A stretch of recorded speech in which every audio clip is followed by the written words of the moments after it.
Welcome. I'm Alfred Lamont Weber, and we're resuming our visit to Venus with, this is such a distinguished panel. This is a history-making series, in my humble opinion, with Venus visitor and contactee, Professor Raymond Keller, an author, and Venus contactee, Robert Potter. Welcome, Raymond and Robert. Thank you, Alfred. Great. Thank you, Alfred. And this is actually part 5 of this series, this ongoing series. And I urge you, if you're tuning in for the first time, because the comments on this series are extraordinary, that you may want to go back and examine them, because the revelations are huge. There has been an interplanetary cover-up on Venus, and we Earth are Venus's sister planet. And so this is major disclosure. So to continue the disclosure, I'm turning it over first to Venus contactee Robert Potter. Robert. Thank you very much, Alfred. It's a pleasure to be here again with you, and of course, my friend, the cause. It's actually Dr. Raymond Keller, but he has these wonderful books, folks, the Venus Rising Trilogy, and to be released at the Mount Shasta Summer Conference this summer will be another book, which we've been doing a PowerPoint on, called The Vast Venus Conspiracy. And the other book will also be released, written by an Earth woman who lived on the moon during her lifetime from about 1961, or I'm sorry, from 57 to 61. She was there for 4 years, and she passed away in 95. And I think we've spoken about it a little bit, but she actually woke up on the backside of a moon base. So there's a lot of wonderful deep metaphysical information that can be realized. Cause, maybe mute your microphone for this part. But okay. So I wanted to share just with you a little bit. The conference, by the way, this Mount Shasta Summer Conference is going on. This place seats over 500 people. I do have some vendors on the side, but with the number of seats that we have, social distancing is not going to be an issue for those people who are concerned. And we will have masks that you can wear if you want. So this will be an individual's choice. So that's August 26th through the 30th in Mount Shasta. People are getting their tickets, buying their getting their hotel rooms and flights and everything organized and ready. So I want to thank you all. And now I'm going to share, we're going to talk a little bit about Valiant Thor. So I'm going to share my screen here. But before I do, because my new website, hooray, I actually said this, but I really think it's going to happen this week. And one of the things in my book, and the reason I'm starting with this is because this was my experience here with Valiant Thor, kind of relates to some of this information. So I'm going to start off with the little book I wrote. And it's called My Friends from Venus, in honor of Dr. Frank Strange's. I think I'm going to get the actual, in our last interview, folks, there was a image of Venus that shows the blue sky and the cloud formations. And of course, I picked this one, which kind of has a yellowish tint originally, and the guy kind of changed a little bit. But I was thinking it might be because there is a lot of volcanic activity here. I thought the yellow that I was seeing might have been legitimate color because of the sulfur that Raymond says is coming from the volcano on Venus. So this book is going to be available. There's a summer conference there. This book is going to be available for online purchasing only. And in this online book, you're not only going to get these pictures, but you're going to have access to a link that you will be able to hear all the recorded messages and see the videotape recording. And I do share all the information freely. I answer questions, and it's a lot of work. And so I do have to monetize it a little bit. And so the recording is going to be monetized. I was very disappointed at people's reactions to the actual video of the interview. And the more I look at this woman here on the far left, that's the Queen of Venus who Raymond met, and that will be coming more information. But the woman standing next to me, Raymond Keller, has been a long-standing ascended master in service to the Earth, Venusian force, and particularly in the time of the Revolutionary War, the French Revolution. And they're very much concerned that when tyranny starts to rear its ugly head, that they come and they work with the star seeds, so to speak, and through all of humanity to lift us into a spiritual gnosis and understanding of the nature of our reality, and to help us bypass the oligarchs, the criminals, and those who would be blocking the truth from us. The book that's Raymond's coming out, which will be available on Amazon.com soon, is a book by this woman on the left, Lady Columba, and the girl on the right is Lady Aurora. They met in India in the early 1900s, around the 1920 times during the Depression. They served in Hardwar, India, the head of the Ganges. And down here, we see the famous Dr. Frank Stranges and myself, probably about 60 extra pounds there for me back then. But he had, of course, had the meeting with Dr. Valiant, or with Valiant Thor, many meetings, and that story is fantastic. There's the Commander Aura Reigns. This woman here is the same woman that you see in the red beret 70 years later. She has not aged. She's incredibly beautiful, and there you have it. So this first image here, it's kind of related to Valiant Thor. We spoke about this before. I may have shown this image, but this is a little rose pen that he had given to the woman. This is his handwriting in perfect Mandarin script. And from the notes we showed last time, that you can actually see the T and the V's are actually done the same way. So you see, my book is called My Friends from Venus. And I did this in an homage to Dr. Frank, My Friend from Beyond the Earth, which is a very short, small pamphlet, which is a gift that he handed probably to Alon, the security chief, who handed it to Kaz, gave one to me, and we sent one off to the people in China. So this is a mint condition copy that was published in 1960 after his first effort. And of course, there's Valiant Thor. You're going to see some other pictures. And at the conference, this entire package of recordings will be released. I'm just going to play them. I'm actually not going to do my jibber jabber talk. I'm just going to play them and answer questions and try to bring people to the gnosis that's so very important. So we have an introduction to all the information, but I'm going to shoot on down here to Commander Val. So we're getting messages from the Queen. All this stuff is in the book, and it's the publishing part is going to need a little more finances and effort on my part. So here we are, Commander Valiant Thor. And for those of you who are kind of new to this or probably aren't aware, Miss Valiant Thor, the gentleman on the right-hand side holding the papers, which actually Raymond Keller, I think, do you have those in your possession, Kaz? You're muted. You can nod yes or no. Okay, he does. So he actually has these in his possession. Some leprechaun, he's got some magical stuff there that brings it to him. So next to him is a gentleman named Don Thor. Valiant Thor, I believe, is a six-dimensional being, possibly higher, who was not born on Venus. He appeared there one day, and he became adopted by this gentleman called Don Thor, D-O-N-N, and his brother is T-H-O-N-N, Thor. And they belong to the Thor family, and I met this gentleman at Gabriel Green's. I've talked about that before.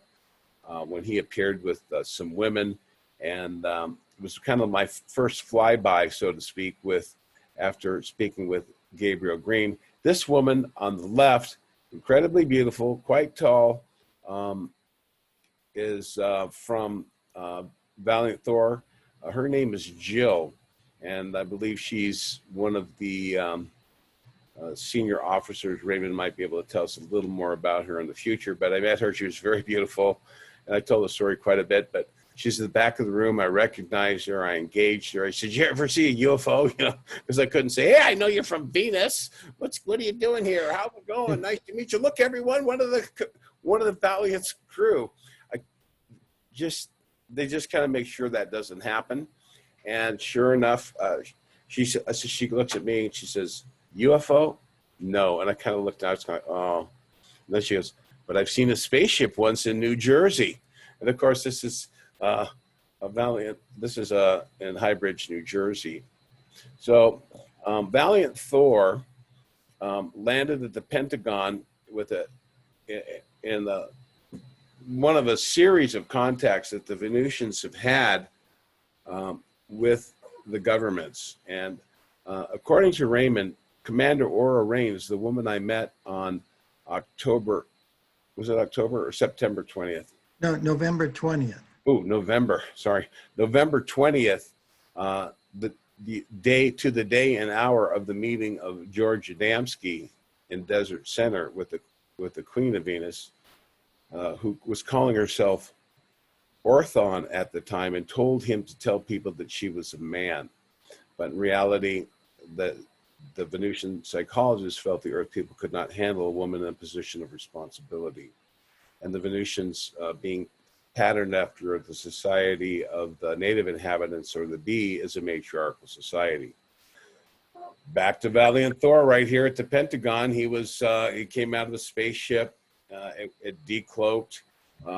People called, and I'm not sure if he's in Earth clothes or a spacesuit.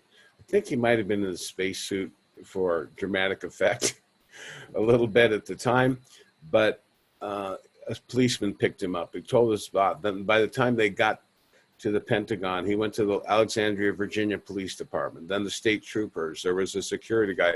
They all went to the Pentagon, and they rode in the underground shuttle directly to the White House to meet the big man himself, Ike Eisenhower, Laura Eisenhower's friend. And Laura Eisenhower will be presenting at my conference, but she's doing a pre-recorded show, by the way, folks. That's going to be interesting. So he handed Ike a book, and this book was a crystal book. It was actually like a unbreakable crystal. You'd think it'd be like a glass, but it was like a very solid book. And if you looked at the Venusian characters, they would actually be explained to you. They're pictographs, images, 3D inscribed symbols that had information, and you could understand it. Basically what this was an appeal to the governments of the world. And this happened repeatedly to Russia and several other of the major world powers. And every time they were met with rejection by the Silence Group that is insistent to guard the Wizard of Oz scenario behind the scenes of some very unfortunate beings with a lot of influence who really need to be arrested in Earth terms, to say the least. And this deep, dark agenda is being played out now. And this, again, is now, I believe, is a reason why there's a tremendous amount of contact going on. That the light phenomenon, the spaceship photos that people are getting are absolutely incredible. And compiling that would be something else. But there's a lot of help here. So Valiant Thor was invited after talking to him by Ike. Ike was intrigued, definitely. He had already met the commander, Aura Raines, in one of the contact experiences. Kaz, do you know the date and time of that contact when the spaceship landed? Was it on the tarmac at Holloman, or was that at Edwards Murrock, where they were given the spaceship? When did Commander Raines meet? Oh, that was at Edwards, and I have the account provided by Coral Lorenzen back in her early issues of the APRO Bulletin when it was published in Sturgeon Bay. She writes it about it. So Kaz will be sharing more about that. I'm going to be doing this little presentation in the beginning, and then we're going to go at the, not the Wizard of Oz, but the magical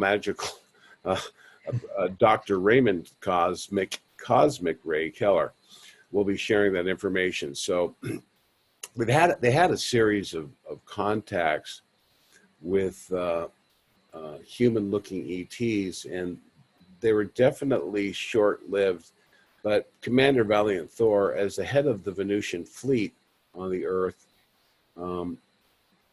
was the primary one to actually make an official in the White House with witnesses around to see if that would spur any more onus upon those present to confirm, instead of just him meeting one person on the tarmac privately. This was with Richard Nixon, who actually rushed into the meeting and said, "Well, you've quite a stir around here. Nice to meet you." And so they shook his hand. And at the end of 3 years, they had gone through quite a gamut of interactions, and all of the information that's happened must remain a mystery until Valiant Thor might perhaps tell some of these stories to us. I have prepared a whole series of questions, or am preparing, and it's a mind-boggling job to ask questions of the various Venusians that I'm privileged to write letters to, and to receive either recorded questions or written answers to a variety of subjects. And I have to use this broadly, and I have to use this carefully. They want to increase our spiritual understanding of the vibrational changes. So we're going to have a whole new series of questions, and hopefully some recorded messages from the Queen and perhaps some others at the conference this summer. And then from that point, I'm going to be writing a very much larger book with comments and going into the meanings of these questions. So I've said before that the Venusian mission is a spiritual one, but it's not a religious one. But I need to make this perfectly clear, because I don't shirk from any truth as I understand it in my experience. And in my early days in the contacts with Pleiadians, a very special, sacred, and holy energy would come. And I experienced it at Gabriel Green's house. It's a palpable presence that many people are blind to or ignorant, and everywhere you stand is holy ground. But in particular instances, I felt a tremendous wave of connection to the divine. And I call it the heavenly host, and it's impressed upon me this wonderful feeling of unity and spirituality and brotherhood that has driven me to share my message. It's not money, as some people say, or whatever they think. It's about really having an enthusiasm to share this message, that we're not alone, and that we need to break the quarantine from the outside. So Valiant Thor, after arriving on Venus, he was walking around the lake on the interior of Venus, where they live mostly, and a finger came out of the lake, very large finger. It was like a flame, and people witnessed it, and it came up to Valiant Thor, and it touched him on his lips. And then shortly after that, and this is where it's going to become difficult, and perhaps Kaz can come in on this, but the Ascended Master, Jesus Christ, appeared at a Venusian assembly, very possibly in the Zither Dome, where you can read about in Dr. Raymond Andrew Keller's Cosmic Rays Excellent Adventure, Book 3 on Amazon. And I'm sorry if I'm a carnival barker here, but Kaz worked so hard, and you really should check this book out. But according to Dr. Frank,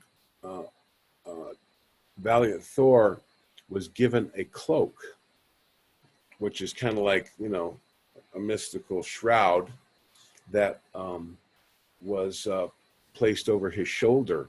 And at that time, something happened that also happened at the time of Jesus's, after his crucifixion, according to Dr. Frank Strange's. Dr. Frank was very biblically oriented and looked into the history coins, was very interested in the life of Jesus. And so he recounted many, many stories of what actually took place by witnessing the Akashic records. And after Jesus was crucified, while he was resurrecting himself, or being helped in his resurrection to return in a live ascended body to the disciples, they were told to go to the upper room. And I believe this was in a special house where they had the meetings where the Last Supper was. And there were allegedly, I think Raymond said it was pretty packed with people, and they were all to remain silent and in meditation and reflection, which they did. And then at a certain point, they all noticed that everyone had a flame above their third head. A living flame was projecting here.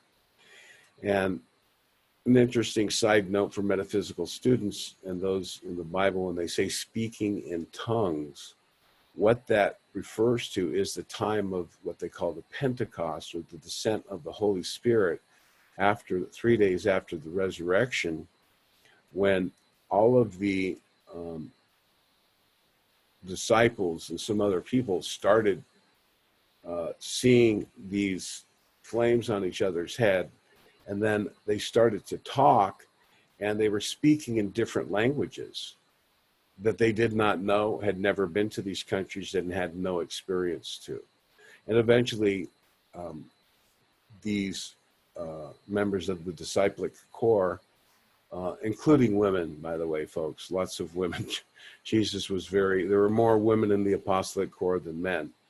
And of course, there were some apperception of disciples at the time, but they had these flames on their head. They started speaking foreign languages, and people outside could hear these languages, like, you know, people from Greece were hearing Greek, and, you know, so this was another kind of one of the miracles that kind of stamps and impressioned upon those people at the time, what they call the gifts of the Holy Spirit, to see that the message would remain. The idea of a church and ecclesiastical authority and all this kind, or religious authority, and is not, Jesus' life was not about that. He didn't really intend for a church, but it was foreseen that unfortunately mankind was not ready for the more open message, to realize that the living spirit of truth is in everyone, and that everyone is a teacher and a master, and that you don't need to have someone as an intermediary. You don't have to worship down to someone or to subjugate your will, but you can learn from someone, like a light bulb. If you come into the influence of like Dr. Frank Strange's, or Lou, or Raymond, actually, for me, there's a presence. It's called an energy, and it's just a transference of information. It's not intellectual. It's a kind of just a presence type of thing. So this is an aspect of this Venusian message that I wanted to be clear, that I'm not a Jesus freak or telling anyone to join the religion, or hallelujah, brothers, and slap you on the head and have you shake and fall and go into paroxysms. Although there are many miracles happening every day, including the grass growing in your lawn. So Jesus Christ is intimately associated with the Venusian mission, and as one of the theophanic angels who ministers throughout all of creation in this universe, is a very important aspect to this. So Valiant Thor was commissioned by Jesus Christ, and there were people in the Venusian audience actually who were fainting. The energy was so intense in the room, and I can say I understand why. And he asked Valiant Thor to head the mission to the planet Earth to see and protect her in these end times, Some people call it the harvest, and there's fear, and there's that, and don't go on the spaceships is Project Bluebeam.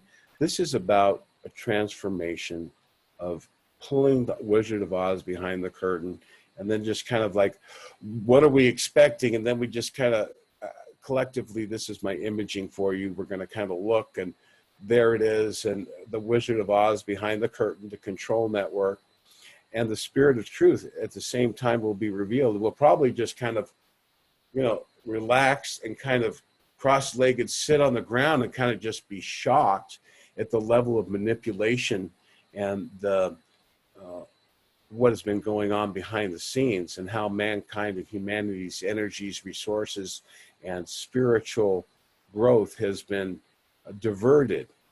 And we came into this for this lesson. We all know that this is a powerful time to learn, but it's our responsibility, it's our right, and I believe it's our duty to wake up to this reality and to help others and to lift them up into the truth. And this isn't about, anything in particular. So this message and mission of Valiant Thor is quite powerful. I'll tell you a couple other stories of Valiant Thor real quick here, so lay a little groundwork for him. But he was in one of the inner circle meetings. He talked about, or in the messages, he talked about when Jesus was on the cross after he got crucified, and he said there was an angel sitting on the tomb, and Mary came up and says, "Why are you looking for him? He's not here. He's risen." And Valiant Thor said, "That was a personal friend of mine, and for all I know, it could be Alon, because he's 2,400 years old." But so this longevity and this stuff, we have to understand. It is our birthright. The last enemy to be conquered shall be death. And all physical bodies die, but the losing of the memory between death is something that's going to become understood as the planet achieves a level of awareness of ascension, and many people will make a conscious exit of the body and ascend or go on to a different type of learning. And the details, like, don't ask me, these are questions for the cause. But so he actually was very involved in Jesus Christ's mission on the earth. And I don't know how long, when he got the mantle or the date, but that was the story. So for those of you who want to, rail against religion, I'm right there with you. These priests, these people who have murdered and destroyed cultures and Native Americans and forced them into tiny little boxes that they control. This is a plan. They've taken something sacred and holy, and they've turned it into a very negative, Satan worshiping pedophile cult in many instances. At the same time, as Commander Aura Reigns has said, the message of your religions is for the most part good and true, but you need further investigation and truth. And I can tell you, Aura Reigns is a firebrand, and there's no way she wants you following any religious preacher down some rosy strewn path, because the truth of God and the spirit of truth and the message of all the avatars is the same. So let's not divert and say the Muslims are this or Muslims that. Yes, their religions are messed up. Their leaders now are just as messed up as many of ours. But within all religions and within all spiritual things, there are kernels of truth that is there for the individual to decipher. So do not seek to divide, seek to find what unifies the religions. For Jews, Christians, Hindus, Muslims, Buddhists, to unite. And it's not unite under choosing the trappings of religious ideas. So Valiant Thor, as what we would call an angel in the Bible or a messenger, has a spiritual message. And this message is recognized by many, many other worlds because they live it. They have their own messengers, their own representatives. They didn't have the Master Jesus Christ born and killed to resurrect, to make a statement, but they're aware of these spiritual principles and laws because their cultures have reached beyond this adolescent phase that we're in. So I think I'll tell one more story. I think Valiant Thor was being interrogated at the Pentagon. Unbeknownst to Ike, they had taken him in to interrogate him. They had taken his spacesuit. They did a diamond bit drill. They were shooting bullets at it. They dropped acid. It rolled off of it like mercury, or, you know, or your Canuba wax. It just, so they were, you know, baffled. And he actually, at some point, and I think it was probably after this, but I don't know, helped out with the space program, the anti-gravity suits where they have water pressurized into the suit for the pilots for the G-forces. That was done by Valiant Thor because they were losing very brave pilots. When they get into these G-turns, they'd black out. That's why they had to spin and go through this kind of acclimatization where the blood is flowing into various parts of the body through the centrifugal force and these things that are spinning. So you can get a resistance to this disorientation that we have on gravity. So Valiant Thor was instrumental in helping for the safety and the protection in our military and in our in the astronauts. But this was not to give anyone a military edge. This was designed to save lives and to help the Earth along in a safer space program, which will be the infrastructure of which and the technology of which will be handed over at some point. And I'm not really sure the Space Force and all this is coming up, but eventually, as we reach a level, we're going to get to that level.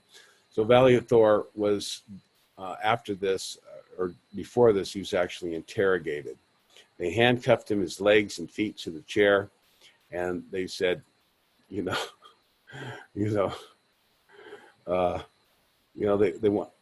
want to know, what is the technology? How are you going so fast? And what are your weapons? And that, and they hit him. They tried to inject him with a needle of stuff, and the needle broke off. And then he just basically, through, powers, whatever, just broke the chains off his wrists and stood up. And he said, the last person to touch me, that will be your last move on this planet. And of course, they didn't have a chance to do anything, but he dematerialized. So he was a sixth dimensional, was able to dematerialize at will with what is called in spiritual occult circles, which occult simply means hidden. Doesn't mean it's, if you want to get religious in your thinking, think of it as a spiritual gift of a knowledge and the truth of the universal laws. And he dematerialized. So when Raymond met the Queen of Venus, she was in an etheric double, and she had another body somewhere else. And so that was Jeff Hutchison, a member of the Inner Circle. He probably heard me talking about Val. So we see here an effort to enlighten humanity. And at the end, that's the Inner Circle of Melchizedek. I have one of those that Dr. Frank Strange's gave to me. I was asked to join this order by Commander Val. And it's just a little, again, that's a little religious trapping and a symbol. It really doesn't mean much, but it's how you take the message and what the oath that you swear. So I wanted to wrap this up here real quick and say, so Valiant Thor was trying to share this message. And at the end of the day, when it came time, Valiant Thor was going to leave. He was going to say he's going to be there for 3 months in the Pentagon. And he had many meetings. Nancy Warren, a black secretary in the Pentagon, was his contact. And she probably brought many other people besides Dr. Frank through security, where Valiant Thor met them, scientists and so forth, giving them information that would influence us in a positive way. They never give military information. It's always about scientific healing or positive principles that can be prepared and used responsibly. So this behind the scenes effort and this work and the stopping of nuclear bombs and defusing plans is going on. People want them to land with machine guns and spaceship and go put down your weapons, and it can't happen that way. It's a violation of free will, and it would be seen as a form of coercion. So if we can establish peace, if we can invite them, if we can feed the hungry and clothe those and find shelter for the homeless and have an adequate distribution of resources. And if our governments, those people in positions of power who are hiding the truth, can openly release free energy systems, this can release a burden of control and manipulation, and if we change the financial system. So these are our tasks. This is our homework as people, as brothers and sisters, is to not judge other people. People are wearing masks, and some of us roll our eyes for the subtle intervention that has them thinking this, but we have to have a compassion for these people and help them to move beyond fear, to help them to see the Wizard of Oz, to help them to see that the end result of this is an attempt to microchip the population and use mind control, nanotechnology, 5G, and a host of other sociological, societal infrastructural engineering through a very sophisticated mind control and intelligence network to control the population. So he did leave, and in the end, Eisenhower, Nixon was no saint. He was very much influenced by Kissinger and the money boys, because he was definitely into power and he liked his position. But to his credit, and he spoke to Dr. Frank afterwards, because he spoke with Dr. Frank. Dr. Frank spoke with quite a few presidents throughout his tenure, unbeknownst to others, but those are another story. But he was in a joint chief of staff meeting with Eisenhower and said, look, I want to convene a United Nations and present this information to the world. And the US government didn't know that Russia and others have had these contacts at this point. He said, no, we can't do that. We're not letting the cat out of the bag, and we don't know anything about them. They want to take us over. If they wanted to take us over, it would be done so quickly technologically. But when you understand the character and spend time in the presence of these very wonderful people, I just want to call them that.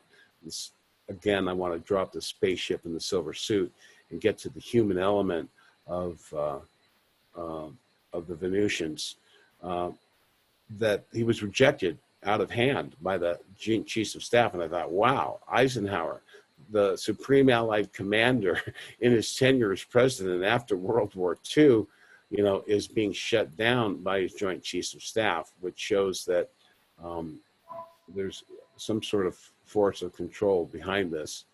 And then we have Nixon, who said, well, come on, let the big man, he said, let the big man make a decision. They said, shut up.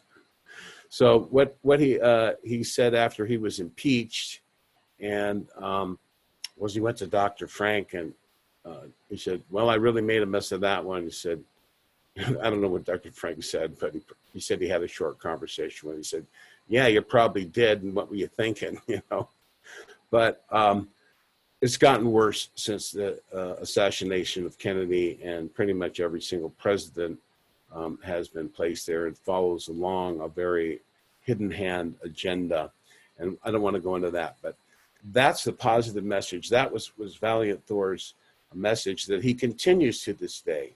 And realize there's over 250 100-yard ships, Victor-class ships, in various stations, places in the third and fourth dimension on the Earth, and they're cloaked and they're hidden. The government knows where they are, and they don't even know it.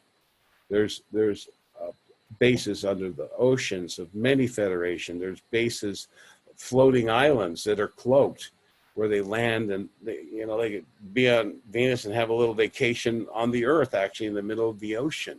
I mean, the reality of extraterrestrial contact is so much more than I've ever believed, and the wonderful wonderful Wizard of Cause has really just provided a tremendous gnosis. And for those of you who wish to follow this wonderful narrative, I recommend that you come to the conference, meet Raymond, buy his books, or to seek your own knowledge in whichever way is possible.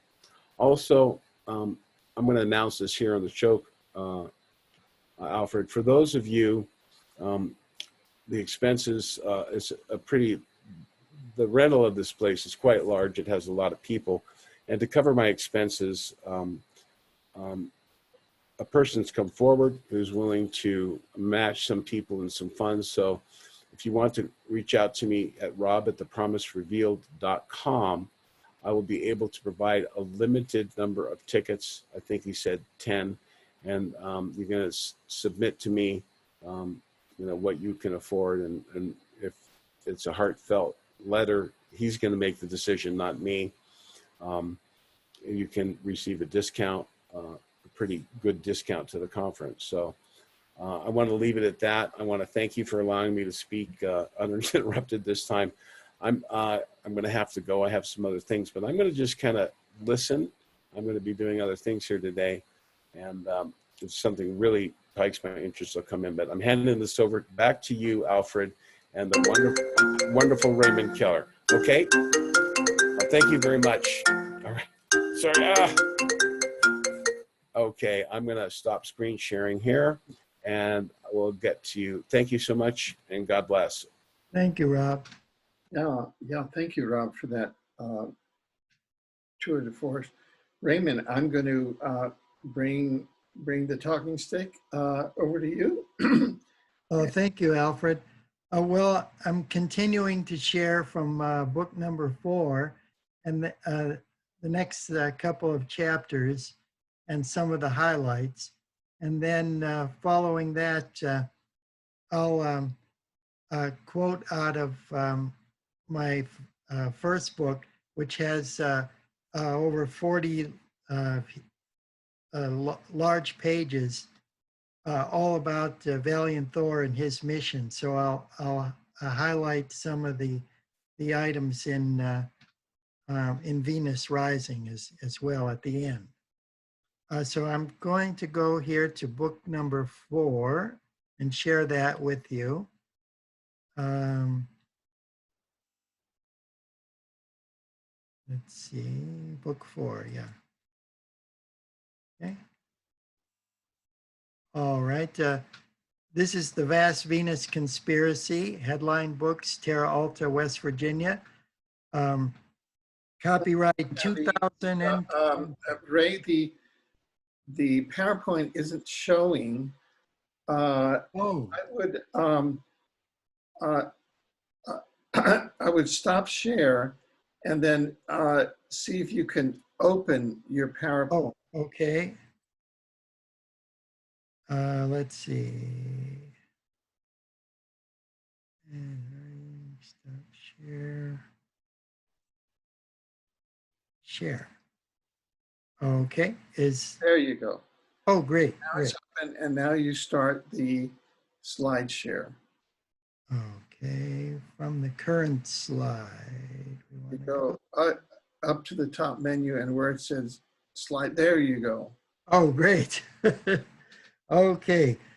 So this is available now on Amazon.com. It'll be released in about a week, but you could pre-order it to get one while the supplies last.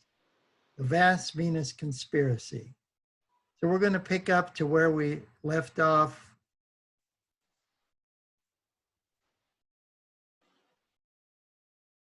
last week. Okay. Now, Venus exists at many different levels, many different dimensions on the physical plane of existence. Most of the life on Venus is underground, as Valiant Thor, Olmec, Onek, and many others have revealed. There are some cities and surface structures, but most of it is underground. Then the higher dimensional levels, time is not a factor. Everything exists in the now.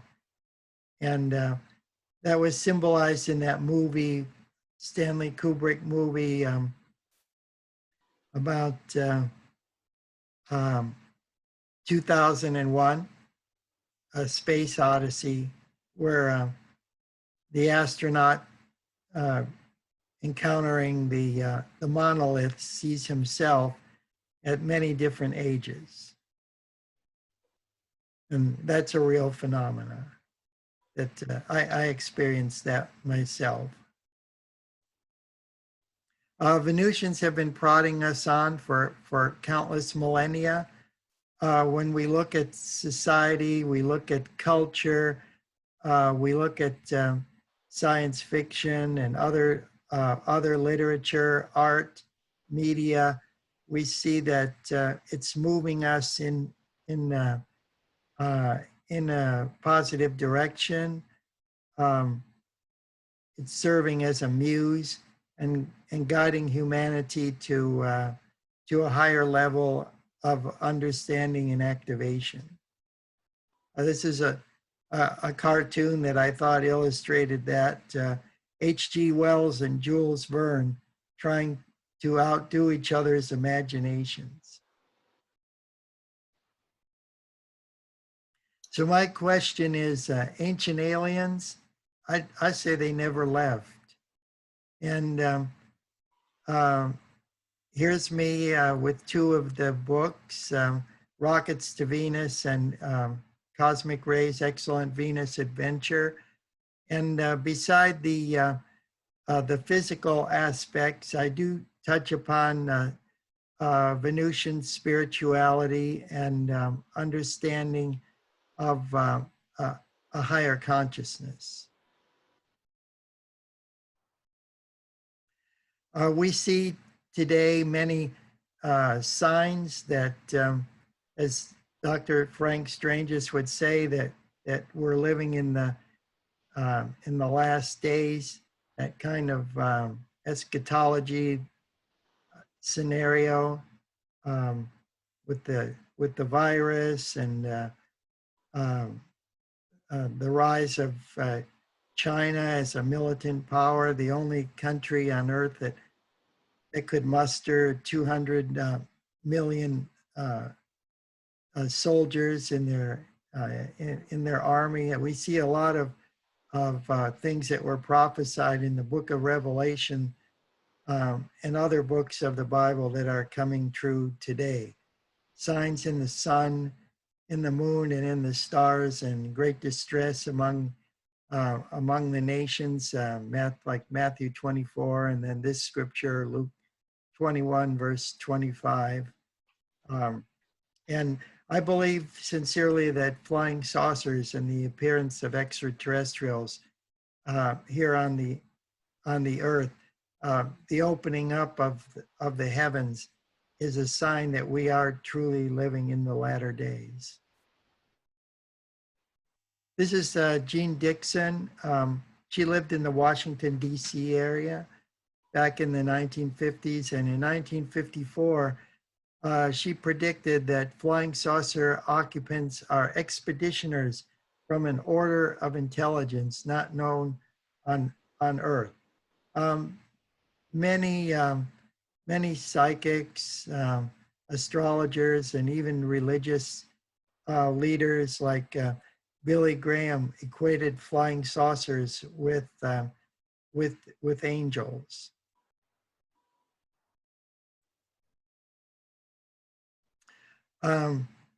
This is Aura Raines, Queen of Space, 1957.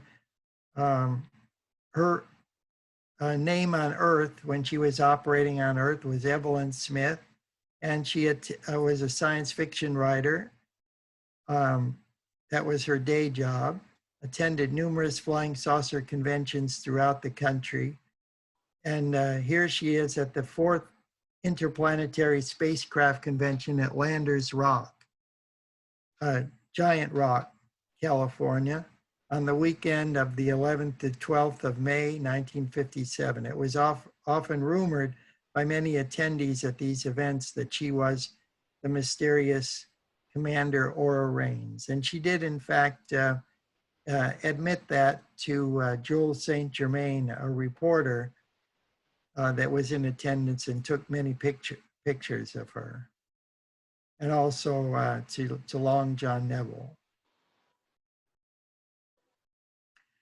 This is Aura Raines welcoming all to the space age. She's always the Shizzle Clarion Moon-based Commander Aura Raines. She momentarily loses her beret and lets her hair down. This is a photo that first appeared in the November 1957 issue of Argosy magazine. And that was the same magazine that published this photo as well. And then there was articles in national publications as well, like Look and Life, that had carried her picture. Portuguese encounter. The Vast Venus Conspiracy contains many accounts of landings where the occupants of flying saucers identify themselves as hailing from Venus, our closest planetary neighbor and sister planet. There's one account here of September 1954, where a crew of Portuguese agricultural workers in a mountain village encountered a landed Venusian scout ship or Ventla, but they were too afraid to step aboard. They saw the spaceship land, and the occupants had gotten out and were taking food samples, agricultural root samples, and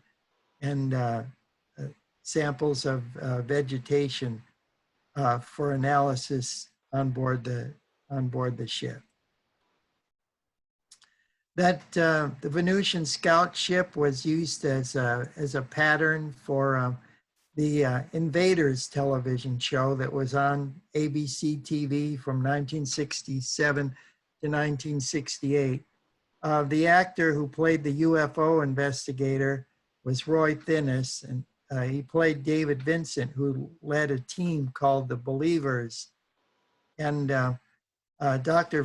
Frank Stranges met with Roy Thinnis, and Roy Thinnis confided in him that he received a lot of pressure to take, and the Quinn Martin Productions to take the show off of the air from the government and other circles, and so that information is in here as well. What's the scoop behind the Invaders? Science fiction or science fact. Back in the 1950s, there was a lot of sci-fi grade B movies coming out of California, especially American International Pictures, sparking our imagination and about extraterrestrial life when we were young people back in the day. And there was one story there about Venusian bodyguards sent to protect a UFO witness that was being harassed by sinister government agents. So I have stories, real stories and accounts of where this happened, including Dr. James E. McDonald, an astrophysicist from the University of Arizona at Tucson. And his body was found under a bridge in Tucson, in Arroyo. Supposedly, he shot himself, but he had written that he was being harassed and plagued at his UFO conferences by men in black after he reported seeing and investigating a landed flying saucer at the China Lake Naval Air Facility. Okay, this is Marco Rubio. I just put this picture here because it illustrates the Venusians being thirsty. I have an encounter of George Van Tassel and some of his neighbors at Giant Rock, witnessing a landing of a flying saucer there, where it siphoned off 40 gallons of water out of a water tower. And it was recorded by George Van Tassel in the Understanding magazine. Okay, this is a lecture that I gave at Paradise, California, and this was well before the fire. This was on the 17th of October, 2017. I was invited there by the Butte County Library System, Paradise Library, to talk about the history of UFOs over that beautiful California city. And there was evidence of a time probe and fleets of flying saucers. There was a time probe down in an arroyo that was viewed by two prospectors, intermittently flashing in and out of existence at the same time, the same day every month, every 30 days. And the Interplanetary Spaceship Club, and the visit there by Les Crandall and other contactees that had been in contact with Venusians. And it's just an amazing story. One of the first UFO clubs, flying saucer clubs ever in the United States, right there in Paradise. Glorious UFO history was reintroduced. That was my purpose of visiting Paradise on various occasions, and culminating in my trip there, where I premiered with Cosmic Ray's excellent Venus adventure.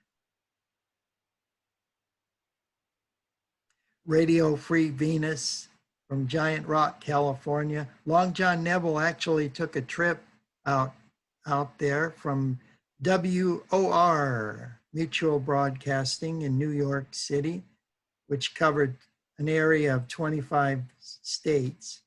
And he was trying to get to the truth about flying saucers and extraterrestrial life, much as Alfred is doing nowadays. And he was the pioneer of this kind of broadcasting. This is an actual sketch of Long John Neville. This is from the Gray Barker collection in Clarksburg, West Virginia. He was born in 1911, died in 1978, but long before there was Art Bell or George Noory, there was Long John Neville. Throughout the 1950s and early 1960s, on his radio program, The Party Line, he interviewed many of the contactees, especially those in contact with the Venusians. And based on actual transcripts and photos from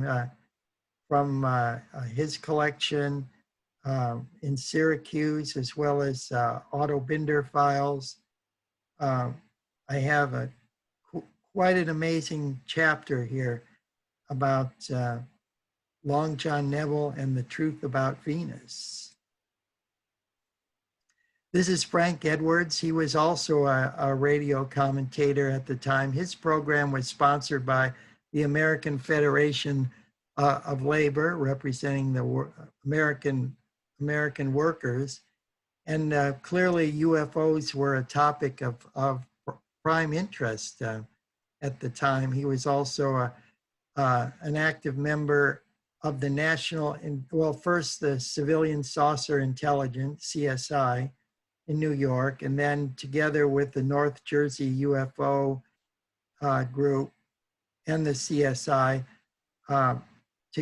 together with Major Kehoe, Donald E. Kehoe, and others in Washington, D.C., and Mrs. Johns of the Little Listening Post, they formed the National Investigations Committee on Aerial Phenomena, the largest UFO group. But Frank Edwards frequently covered UFO reports on his daytime radio program. That was a mainstay of his program. He'd begin with saucer reports from around the country. And because of the success of his program, the flying saucer crazed public demanded and received WOR's incorporation of Long John Nebel's program into its late night coverage.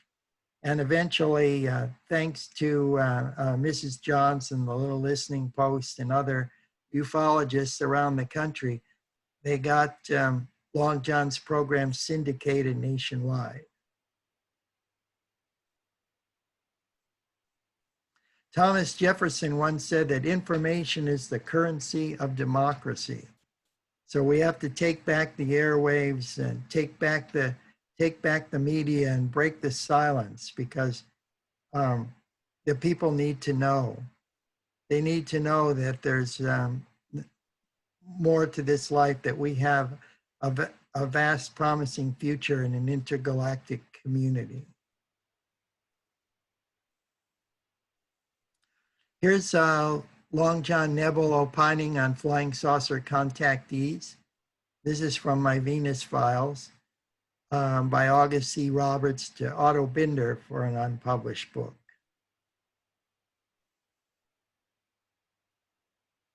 You could see that they were drinking coffee by the gallon, just like George Noory. They're on late at night every night into the wee hours of the morning for all the night owls that were out there.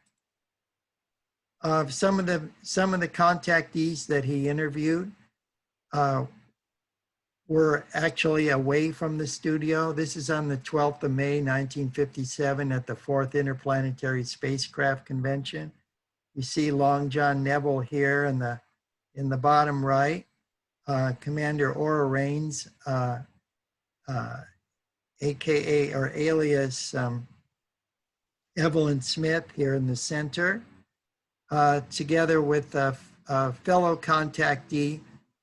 This is Kelvin Rowe, and he believed that he was in communication with extraterrestrials with a space base at the fringes of our solar system on Pluto, that had been permission to set up a base there from another solar system. This is Howard Menger, where our friend Rob was showing us the pictures before on his High Bridge farm there in April of 1957 with the visit of Valiant Thor and his crew. He was born in 1922, and when he was 10 years old, he had his first contact with a 500-year-old Venusian woman, whose sister Marla he eventually married. He has flown to the moon and to the backside of the moon and to other planets as well. He was a frequent and popular guest on Long John Nebel's Party Line program, and generated a storm of controversy over his claims that he published in a book that was very well received, and originally published by Saucerian Press and then picked up by the paperback edition in Pyramid Books. Then it went to a hardcover book in numerous editions. This is Howard in his later years, probably around the time that Rob traveled with him and Connie, his wife, to AKA Marla, Venusian, over to Egypt. And Howard Menger learned that his real name was Saldinaro, and that he was originally from the Saturnian system, a very highly evolved light being, and that his purpose in coming to the Earth was to meet up with other extraterrestrials, and particularly Venusians, to spread the message of hope and understanding. Another frequent guest on Long John Neville's program was George Adamski. Anytime that he could get away from the West Coast and he was on the East Coast visiting his friend Madeline Rotifer up in Maryland, he would drive up to New York to be on Long John's program.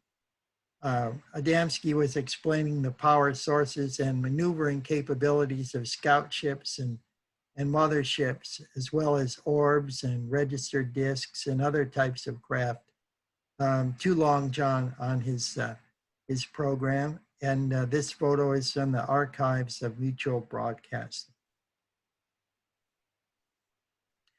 So the message of the contactees was one of love, but no, to the powers that be, they felt threatened. Any kind of revolution, whether it's by love or the sword, it's all the same. It's all the same to them. But the power of love can overcome, and so that's why we're sticking to it and not giving up. And you know, some people will believe this message and take it to heart, others will not. But we're putting the message out there, and hopefully changing the world one heart at a time. So in the future programs here with Alfred, we'll be looking at some of the other chapters in the Vast Venus Conspiracy and some of the highlights. Dominic Lucchesi was an electronics wizard and a ham radio operator. Here you see a picture of him in his early days as an early member of Albert K. Bender's International Flying Saucer Bureau, which was only in existence for a little over 1 year, 1952 to 1953, before he was silenced by the MIBs. And so he wrote a book about the three men in black, and as well as his friend and associate and early member, Gray Barker. He wrote a book about Albert K. Bender and Dominic Lucchesi as well, called They Knew Too Much About Flying Saucers. But that is going to be that will be an awesome program to look forward to. Here you're going to see some really amazing photos and information about Dominic Lucchesi, his contact in the New Jersey countryside, and with Space Commander Aura Raines, and her message for humankind that she relayed by radio and in person to Dominic on many occasions. He also traveled out to many of the giant rock interplanetary conventions with Aura Raines. She was also interviewed by the George Hunt Williamson, the famous archaeologist from Prescott, Arizona, the first one to come up with space archaeology, and all that information in the Vast Venus Conspiracy. So thank you for your attention. And if you have any questions, I'll be happy to answer them. If not, I can just move into the Valiant Thor information. Yeah, sure. I have one question, Raymond, and it's this. With regard to your information about Paradise, California, having a special role, you say that you presented there, but also that Paradise, California had some special role or connection. Could you refer to the Venusian or other ET special role that Paradise, California had? I didn't quite understand that. Oh, yeah, yes. Well, a Native American researcher from Montana, Chrisanna Duran, and I investigated very, very deeply into the history of UFOs and UFO investigations and groups in Paradise, California. The civilian saucer intelligence from New York actually sent out investigators there in 1952. There were these two prospectors, and they kept seeing some kind of holographic image down in the arroyo at the bottom of the butte, and they would go there every 30 days, and they'd see the same image of a flying saucer pulsing in and out of existence like static on a television set. And then they'd see some entity step out of the saucer into the creek, and with a bucket, and collect some water and get back in the ship. And they told everybody about it. And after the initial publicity, then well, a few people had also seen it, some UFO investigators from the Interplanetary Spaceship Club. And but the CSI people came out and investigated it, and they definitely believed that it was real. And then there's the Pal and Dixie Garrett. They were the co-presidents of the Flying Saucer Club, which was the first chapter Interplanetary Spaceship Club that was chartered by Daniel Fry. And so they were appointed to be the first president, and they would hold these meetings, and eventually, remember, the city of Paradise didn't become chartered until 1959, and there was hardly enough people to count on one hand that lived there. But people from far and wide, including driving all the way up from Los Angeles over a dirt road to get up there from Chico. It's like about 15 miles up the road from Chico. And they would come up there, and they would meet at different people's homes. They meet in the park. They'd have sky watches. They'd see fleets of Venusian scout ships. They saw motherships, and even Les Crandall, who wrote The Venusians and the Return of the Venusians. He was a chiropractor from Los Angeles. He came up there and shared valuable information, and a reporter from the local news sheet came out there to a flying saucer meeting, and there was over 200 people there, and interviewed Les Crandall about this phenomenon, and all kinds of strange phenomena took place at the meeting. But it's all in my Venus books. Right. The founder of it was of the groups was Daniel Fry, and I have some original photos here that I put in my book. Let me see if I can find them. Yeah, this is, Right. that's a Falcon missile. And these are the airmen. Um, the Air Force was newly created. And this is at the White Sands missile range. They were the technicians that were working with him. He was working on this Falcon missile program.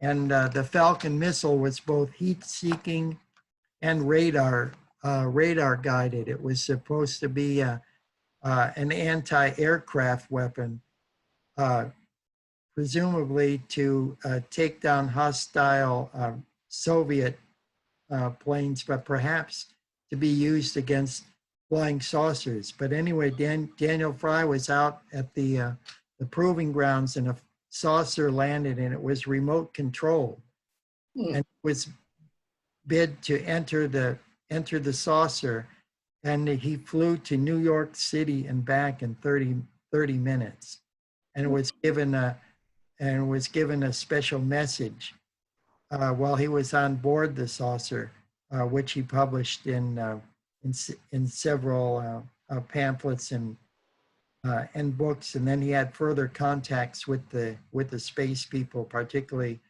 the Venusians. So it's all there in the Cosmic Rays, Excellent Venus Adventure. Right. Now, here's my follow-on question. About a year ago or so, there were, for those of us who follow what's called weather warfare, and that's the use of directed energy weapons, including HARP, to create warfare on the planet using the planet's natural systems. And so Paradise, California had a whole series of very destructive fires, forest fires. And Paradise, California was destroyed in these fires and had to be evacuated. And the mainstream news and the government officials treated it as though it was a conventional fire, you know, forest fires that were burning down Paradise, California, with the obvious symbology, paradise is burning. However, on deeper analysis, and you can go online, we publish a great deal about that. They were directed energy weapons like HARP or satellite-based or airplane-based directed energy weapons were used to light the fires and destroy the city and surrounding area of Paradise, California. And I'm just wondering, in light of the presentation here today and all of its aspects of, quote, the powers that be or the matrix forces reactions to the Venusian agenda, whether, and the fact of the matter that there was some kind of portal going on or special relationship with Paradise, California, whether or not it was targeted by those forces who want to erase humanity's memory or knowledge of the fact that we are being visited and the fact that we live in a populated solar system, galaxy, and universe, and the fact that the ETs, specifically the Venusians, care about us a great deal. So I know that's an extended question, but that's my follow-on around paradise. And it's a typical exopolitical question. So that's what we ask here on Exopolitics TV. Well, yes, Alfred, it certainly is suspicious. Chrisana and I were just so happy that we were able to get in there and collect all the information that we did. And we feel that there was much more.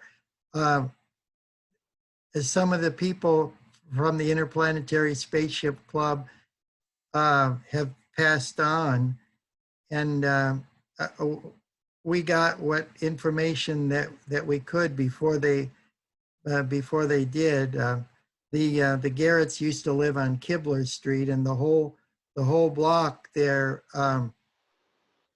joined up in this club.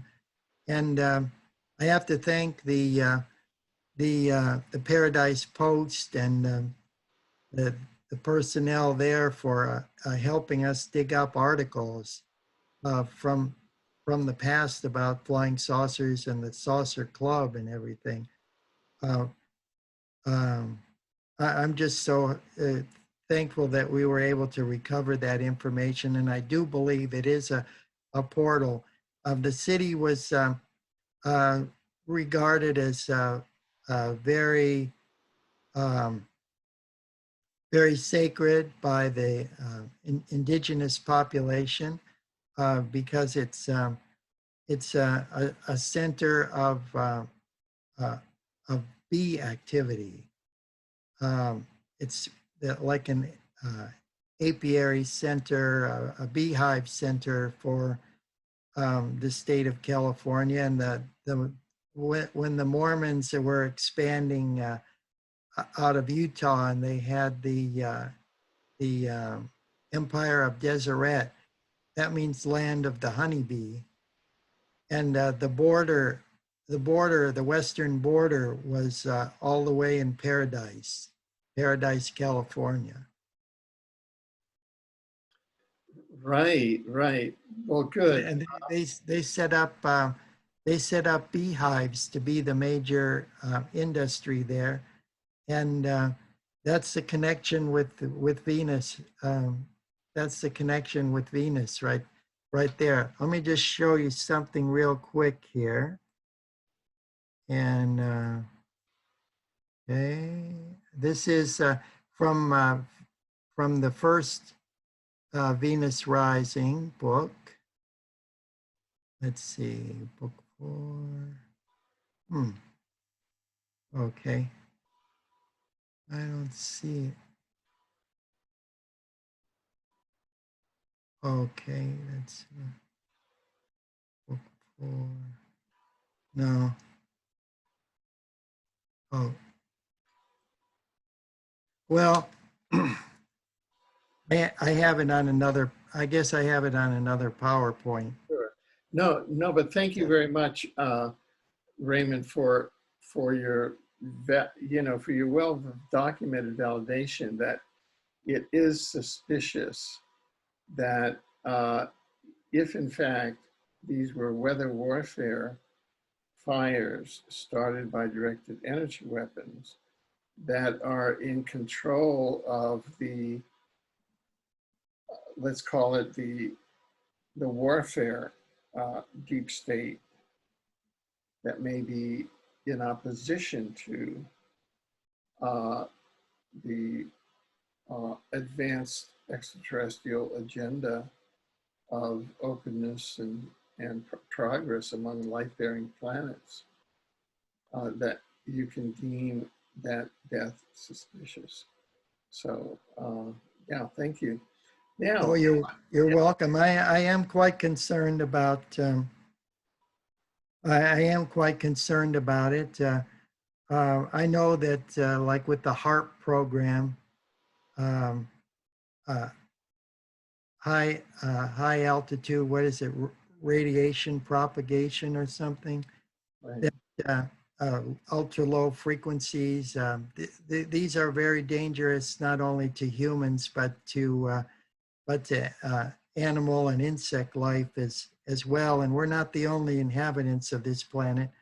And of course, a lot of people have a lot of questions about HARP, and some terrible things have happened to some people who've checked into these kind of things. So not only UFO investigators, but when I published the Val Thor notes there on Rense.com and Rob's site, he was Valiant Thor was covering Howard Menger's talk that day. He was the one who was talking, and one of the things that he was speaking about that Val Thor was taking notes on was disappearing UFO experiencers. There was a whole Inuit village up in Canada that disappeared. And Howard Menger was talking about that, and Valiant Thor was writing notes down. And then there was one or two pages there about individuals, some individuals that had mysteriously disappeared that were involved with flying saucers research, but they disappeared under some nefarious circumstances. And yeah, where there's smoke, there's fire, definitely. Right, right. Well, good. Thank you for addressing this important issue. If you like now, we can segue and continue with your coverage on Valiant Thor. Okay, let's do that. And all righty, we're going to bring up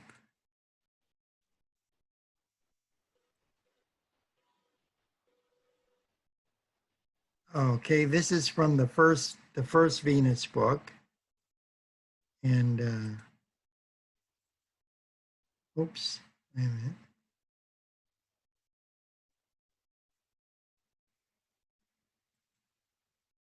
Oh.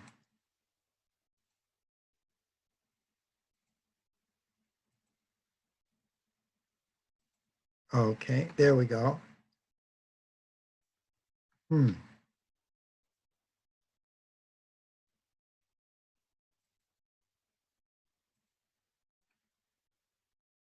All righty, so we're going to go to slide from current.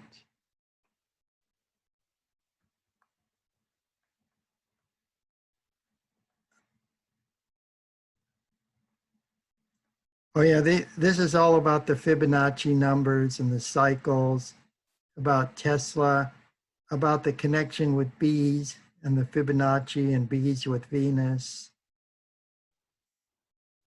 The golden spiral.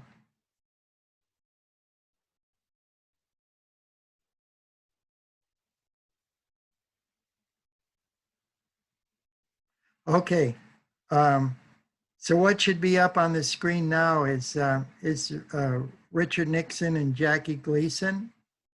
And as Rob had mentioned before, Jackie Gleason and Richard Nixon both had a big fascination with UFOs, and Richard Nixon showed Jackie Gleason, according to Jackie Gleason's wife, McKittrick, who wrote a book about the great one, Jackie Gleason's life, that Nixon came out to their home in Florida one evening with an armed escort and took Jackie to Homestead Air Force Base, where they witnessed the bodies of some crashed aliens. But Nixon's experience goes all the way back to the meeting with Valiant Thor. Here's that article. It's the correspondent from Esquire magazine forwarded the details of his story to the editorial staff of the National Enquirer, and they ran it in their 16 August 1983 edition, much to the dismay of Jackie Gleason. Jackie Gleason had the largest private collection of UFO books and magazines in the world. And he had several homes throughout the country. I think it might have been up in Connecticut, where he kept his most of his UFO collection. He even had a home that was built or shaped like a flying saucer.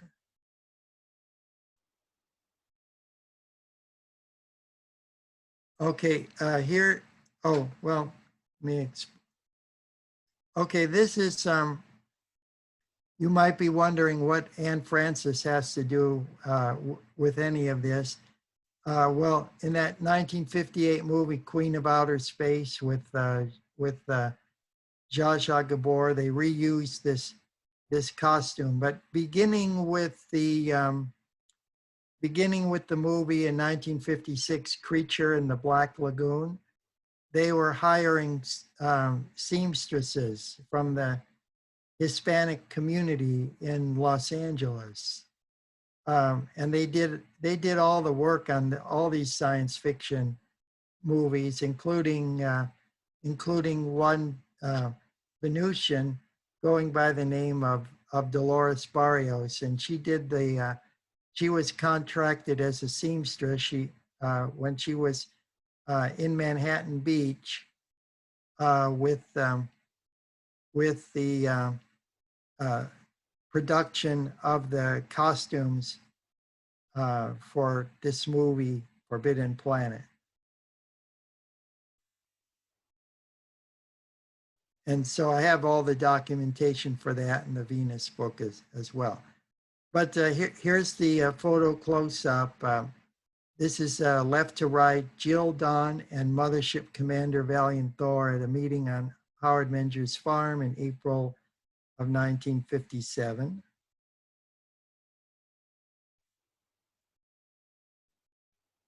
Tanya is to the right in the blue sweater.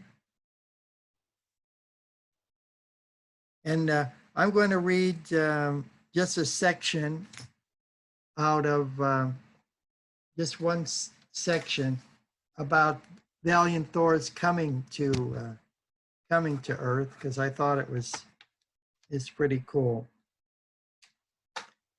Okay, this is from my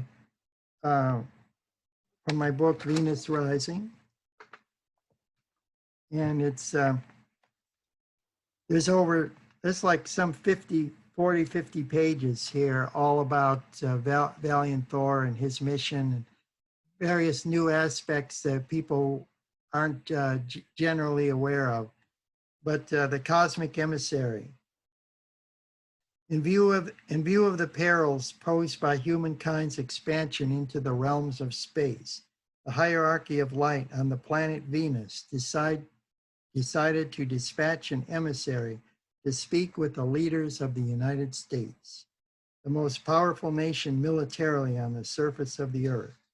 As the Venusians had long maintained a mothership in near polar orbit in the logistical and supporting capacity for their contingent of operatives working among the Earth's population, the hierarchy chose the mothership commander Valiant Thor to be their spokesman with the government of the United States. The hierarchy had supreme confidence in Commander Thor's ability to negotiate on their behalf with the powers that be in Washington, D.C. A lone scout craft, therefore, was deployed from the mothership, piloted by Thor, who carefully guided it to a graceful landing on the outskirts of Washington, D.C., in the suburb of Alexandria, Virginia, on the 16th of March, 1957, whence he was met by 2 police officers, weapons drawn. Apart from the Cuban Missile Crisis, this may have been the tensest moment in the history of Earth. If the police officers failed to follow established protocols and shot Commander Thor, either wounding or killing him, what dire consequences might befall the Earth and its inhabitants? The commander, with accumulated years of experience in clandestinely living and working among average Americans, telepathically communicated his peaceful intentions to the officers. Rather than acting impetuously, the policeman understood that Thor meant them no harm and treated him with deference. The Venusian emissary was then ushered into the back seat of their patrol car. The 2 police officers then drove the extraterrestrial across a bridge and into Washington, D.C., escorting him to the office of the Secretary of Defense, along with 6 of his staff members in the Pentagon. Soon the officers were joined by police from every conceivable district and agency in the area, all vying for the right to escort Commander Thor to the office of President Dwight D. Eisenhower. So if you want to find out what happened and additional information that you're never going to find out anywhere else, that's in the first book, Venus Rising: A Concise History of the Second Planet. Very important mission of Valiant Thor to the people of Earth.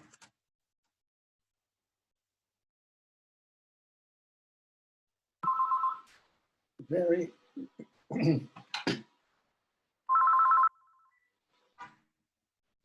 yes, very, very compelling. Was it Valiant Thor? There's a story out there that Dwight Eisenhower was met shortly before the Bravo test for hydrogen weapons, the hydrogen bomb.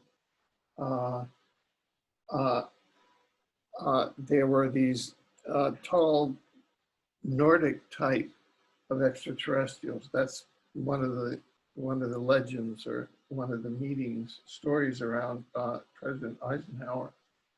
Met with him and said, look, if you forego developing nuclear weapons, planet Earth will have a positive development timeline. And of course, the story is that Eisenhower felt he could not withstand the political pressure from his internal Joint Chiefs of Staff and other political controllers to stop the hydrogen bomb test, and the US went on to the nuclear race. Are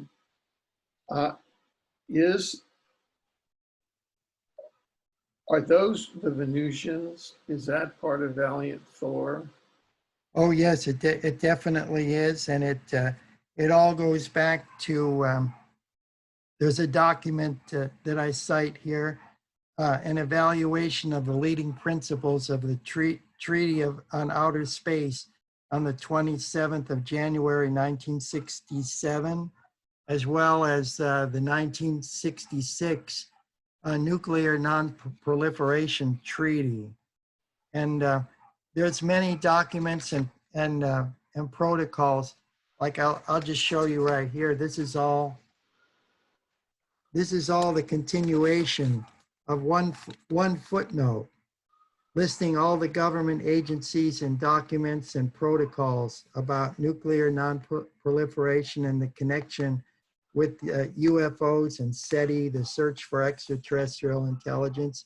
That's just one footnote. And it's all in the Valiant Thor section, because this is what he came to Earth to do, and this is what he was working for. That it took until 1966 for the government to finally act, but fortunately they did, and we did have a non-proliferation accord that was reached, and all the behind the scenes work and everything, it's all documented there in that Venus book. Right. So let me just ask you some direct questions. Do you think that when the records refer to Eisenhower meeting with the tall blondes, etc., they are really referring to the meetings with Valiant Thor, or are those two different sets of facts? Well, and unfortunately, a lot of people they just equate the Venusians with Nordics, because so many of them are blonde. The Norcans, descendants of the Norcans. So I think it's a reference to the Venusians, yes. Right. So it was a Venusian mission under Ascended Master,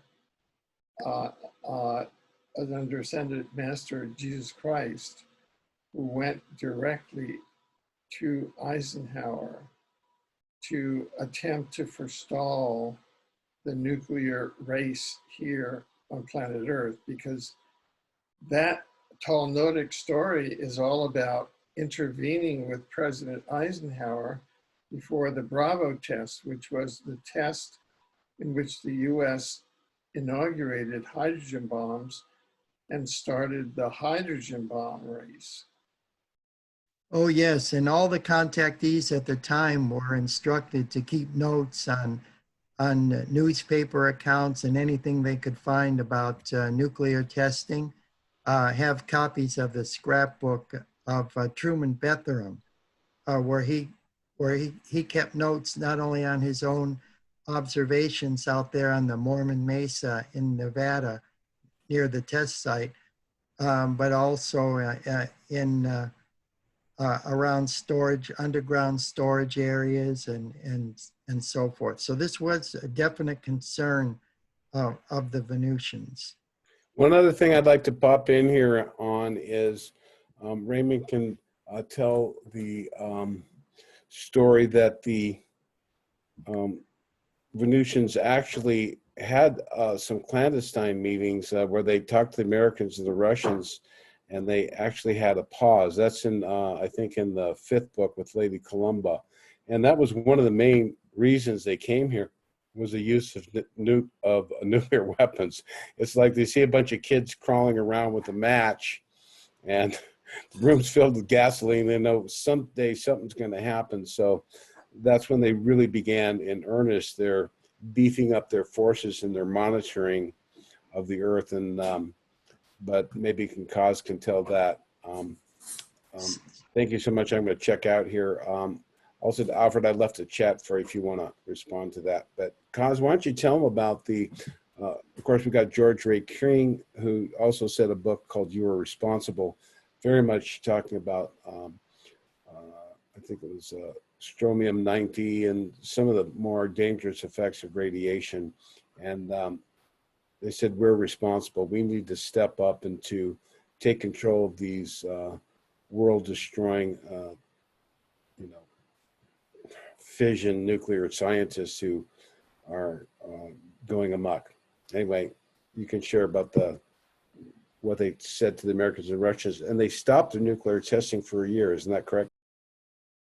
Yes, that's correct. Well, the Venusians are more or less pushed into this position of being glorified babysitters over us, because being the closest planet to the Earth, 26 million miles at its closest approach, anything that we detonate in our atmosphere is going to go through the solar wind and contaminate Venus as well. And there's been a few scientists that have spoken out, even back in 1947, when they established the atomic a doomsday clock at the University of Chicago,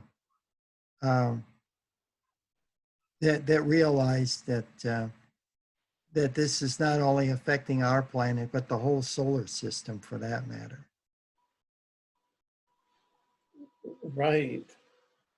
Yeah. Yeah, very interesting. So proceed with Valiant Thor, if that's what you'd like to do.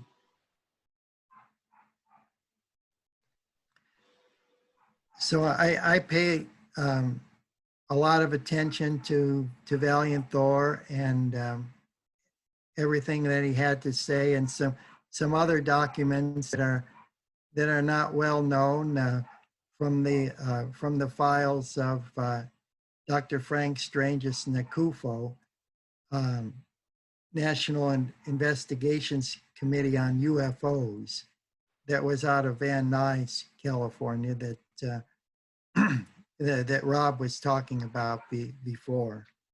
And yes, it's all very important, and I try to document it as best I can in these Venus books.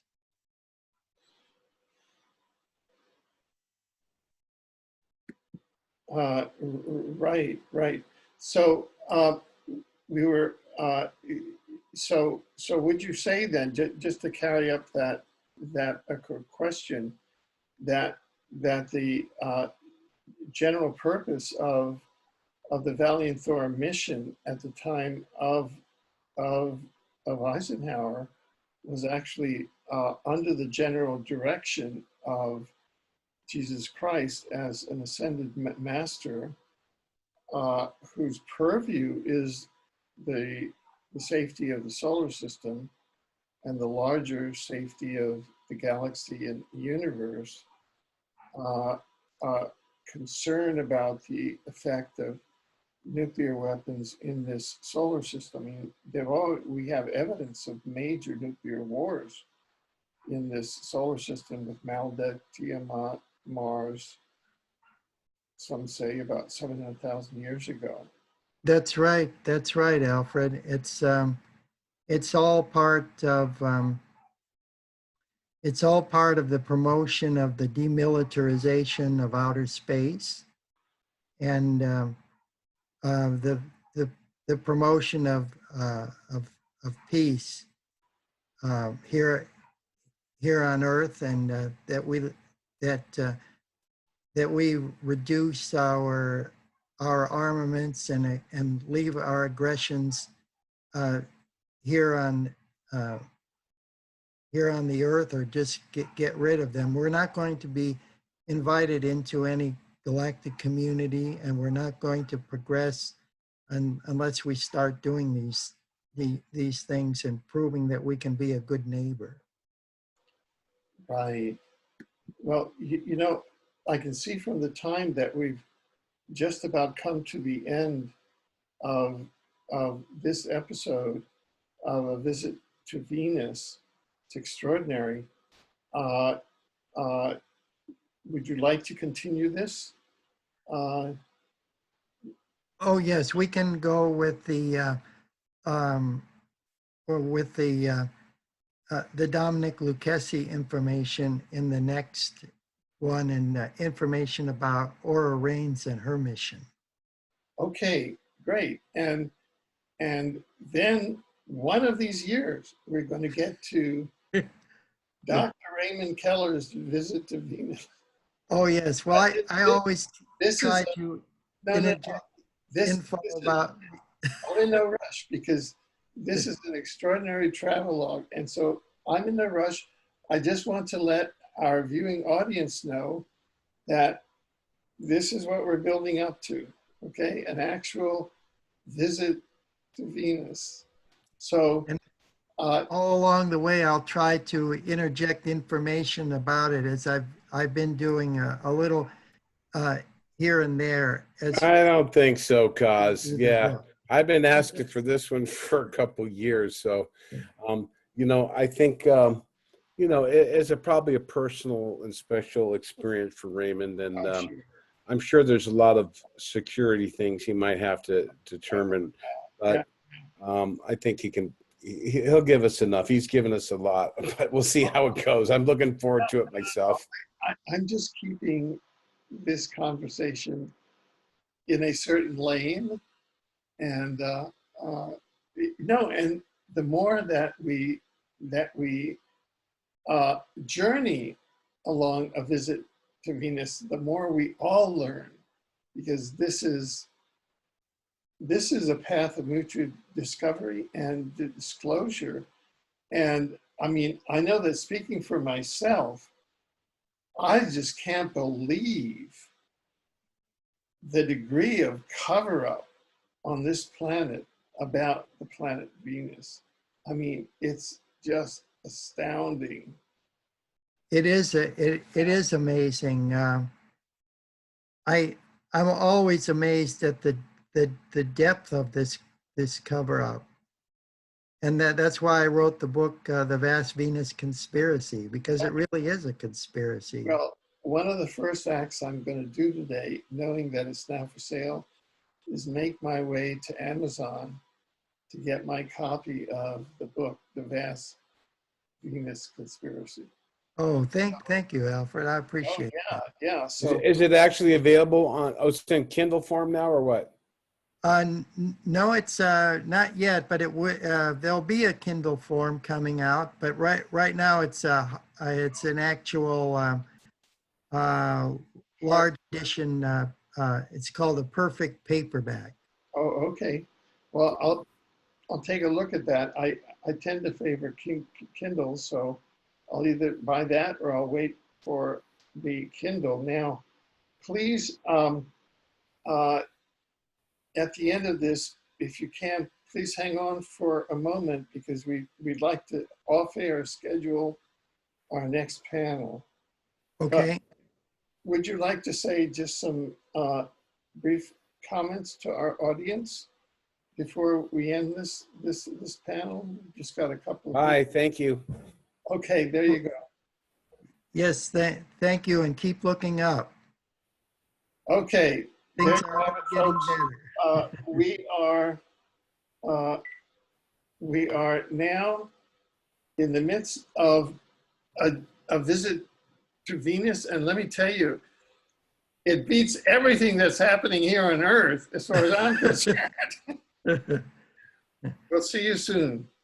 We're going to have some amazing revelations coming out from some amazing people who are going to be there. They might not have their name listed on the itinerary, but brace yourself for some amazing revelations. Okay, well, thank you very much then.